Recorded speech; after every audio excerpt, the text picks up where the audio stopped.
That's fine. Splanagato.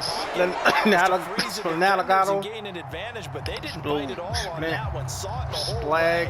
And did a nice job Splag getting him on the again. ground before he could get rid of the football. Splag Google. I don't know. You ain't trying to help me out. Can you give me a hint? I'm sinking here. Splanagle. The sack cost him only a yard. It's 2nd and 11. Uh-oh, we got the blitz coming. Boom. Bang. Damn, I should have went inside. And Way to he'll fight. go down right on the edge of the red zone following a pickup of about 7 or 8. On a 2nd and long, it's really nice to see an offense that has enough confidence to run the football in that situation. I think that goes back to their practice and game planning. They've seen things that they've seen on tape and in previous games that led them to believe that even in a long-distance situation, they can still run the football and gain enough yardage to put themselves in a good spot on 3rd down. They have the first down with that gain of 4 yards. They'll try the left side. It's Scott. He will push his way down to about the 14. Brought down that time by Christian Kirksey. Vision is so important for the man in the middle because his ability to look through all the clutter that's happening in front of him, diagnose a play, and then go make it and finish it, that's when the great ones know that they have the goods.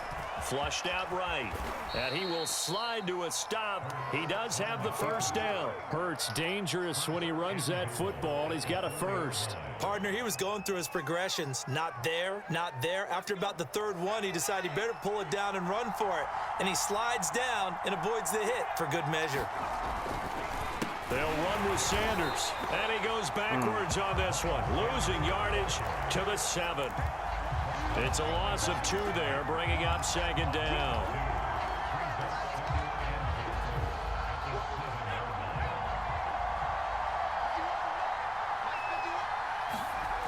Hurts.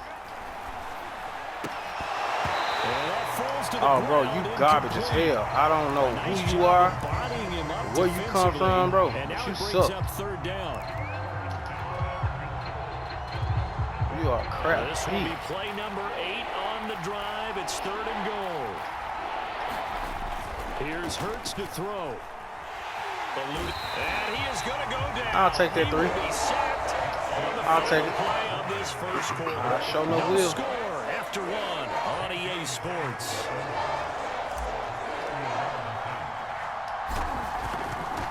Splanagle. The kick by Elliott is good. Splanagle.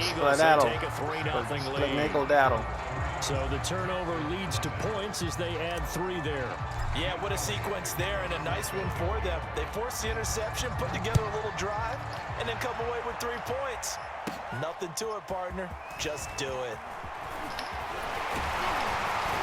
Solid return, pretty good field position. They'll start at the 32.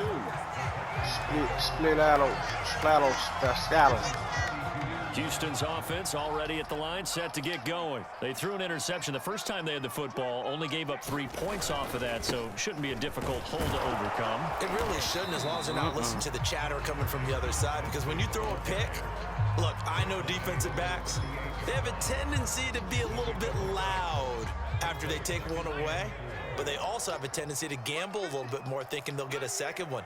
Maybe they can take advantage of that with some double moves.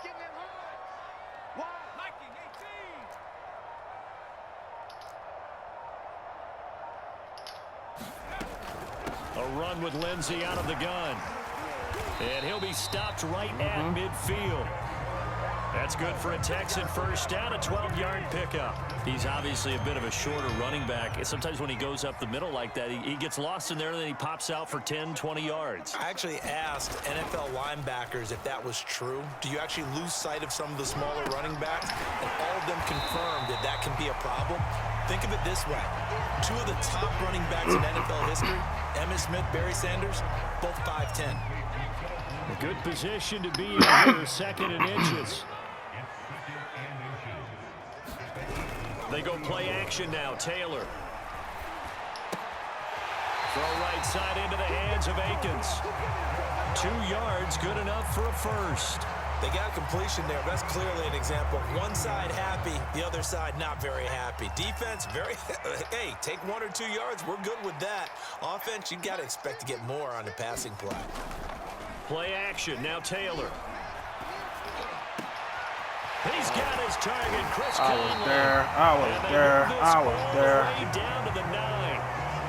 That one goes for 30 yards. This offense has been slow to get started, but that play will certainly give them a little bit of life. Maybe the late wake-up call that they had been seeking. A handoff to Johnson on the option. And finding room to work, he's down to the 2-yard line. It's a good pickup of 7 yards, and now they're looking at 2nd and goal. Second quarter, 2 minutes remain. 3-0 our score. 2nd and goal, and they will try again from the 2-yard line.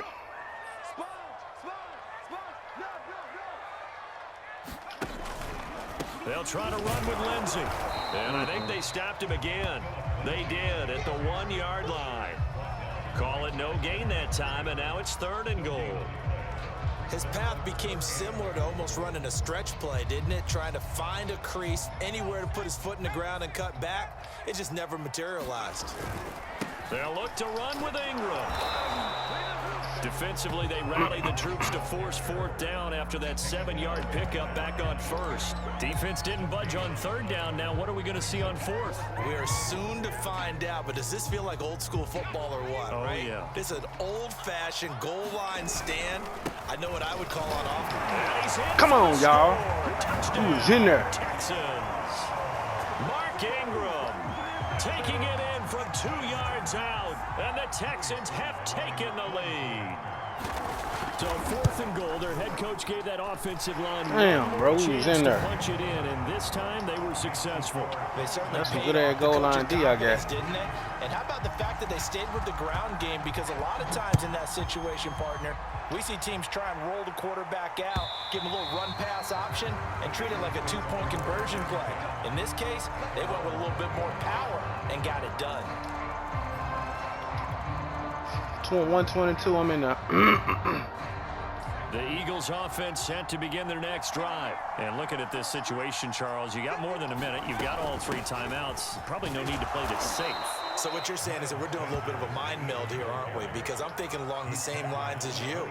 This amount of time, don't be compelled to play it too safe. This is a chance to get points on the board. Press it a little bit. Yeah, especially since a touchdown here gets you the lead. 2nd down, back to Sanders. Sanders has the 1st down and much more. And he's going to get this to the 40-yard line. The Eagles going to take the first of their timeouts as the clock will stop with 55 seconds to go until halftime.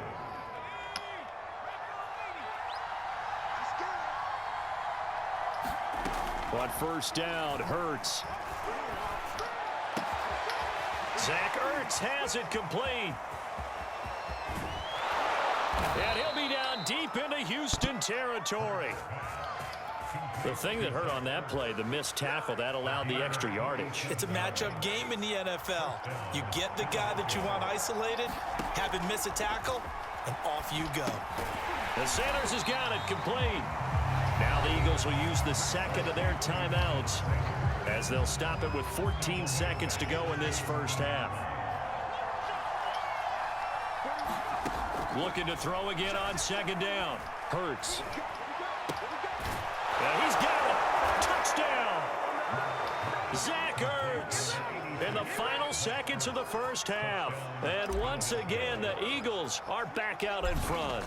Let's go. So they're able to capture the lead here just before halftime.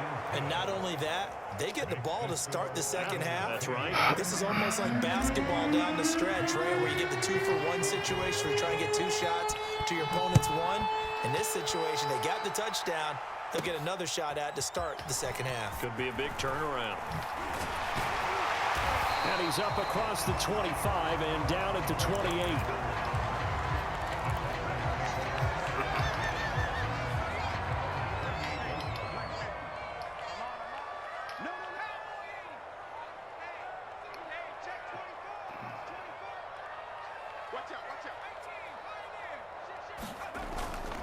And they're just going to run it here up the middle. And down right around the 32-yard line, 4 yards on the pickup.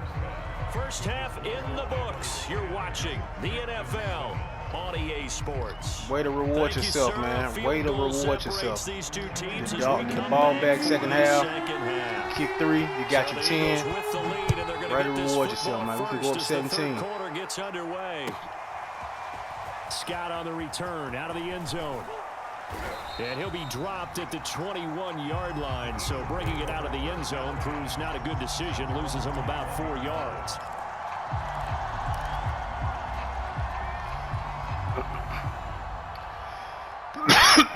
The Eagles offense set to begin their next drive. And they've got the lead. CD, what do you think the message was at halftime? I don't think the message was too drastic, I think, at the half, or that they need to change things too much. I do think the offensive line can play a little bit better. I think they'll try and help them out more. They'll probably keep a tight end in a few more times and maybe add a running back to the formation and pick up those pass rushers, because they probably allowed a few too many sacks for comfort in the first half. One play has him up past the 40 already, and another 1st and 10. They'll run it Sanders. And taking it across midfield and inside the 45. 68 yards rushing for him now on just 6 carries to this point. So a 1st and 10 now in Houston territory at the 44-yard line. Hurts sets up to throw it. Trying for the tight end. Hurts, and it's intercepted. Picked off at the 33. He played it good. He played that good. I can't even get mad at that. He played that shit good. That is just what this defense was hoping for. An interception on the opening possession of this third quarter. Wrong with that drag. He didn't want to surrender a touchdown and fall even farther behind. And we've gotten to know this team a little bit, haven't we? Couldn't you just see their defensive leaders telling the offensive guys, telling the quarterback, don't worry, we got you to start things off. You take it from there. After the interception, here's Taylor. He's going to go deep for Conley. Oh, wide open, complete. It'll go as an impressive 31-yard gain. Charles, you talk so much about quick change plays. There's one right there. You get the turnover, and boom, hit him with a big one. And defenses plan for this all the time. They work on it in practice. But in the middle of a game, when that quick change takes place, oftentimes guys aren't as focused as they need to be. And they take him down, losing yardage back at the 27. It was Brandon Graham that came in there and got him. I see a shake of the head as he gets up, and you've got to imagine he's thinking, guys, you got to help me out. He's hoping his team can read his thoughts, because he definitely needs some assistance.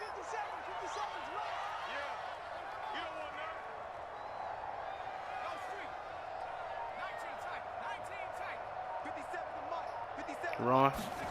Now on 2nd and 13. Taylor. Let's go. And he fires one that's intercepted. Darius Slay with a pick. Let's go. Well, NFL quarterbacks have learned the hard way. You're not going to get rich throwing against this guy. He's definitely too good. And this is now his 2nd interception of the ball game. And if I'm running the offense, I've got to tell my guys, you've got to go work on the other corner. The Eagles offense set to begin their next drive. And there are parts of their last drive they'd like to emulate. And, of course, they'd like to forget the inning, the interception. But they did put together, Charles, a nice sustained drive to get him down the field. Yeah, and unfortunately for them, the only thing that matters is part 2, right? Because once they threw the interception and finished off the drive, that does them no good to go back and say, well, you know, we had a good one going. Finish things off. That's the only way you can get it done.